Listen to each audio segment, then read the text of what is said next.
Good morning guys. मैं बना रही हूँ लहसुन और मिर्ची को मैंने भून लिया है और आम को छील के पानी में मैंने डाल दिया। देख रहे हैं ना पानी कितना पीला पीला हो गया है।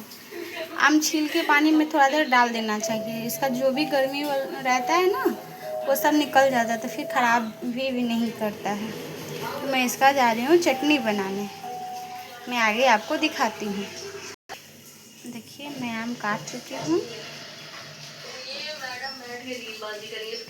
देखिए इसमें मैंने लहसुन, मिर्ची, नमक, थोड़ा सा क्या कहते हैं उसको, तीसी और आम छोटा छोटा कटिंग करके मैंने इसमें डाला है। देखिए इसको मैं पीस लेती हूँ फिर दिखाती हूँ। देखिए ये पीस चुका है। इसमें मैंने थोड़ा सा सरसों तेल भी डाला।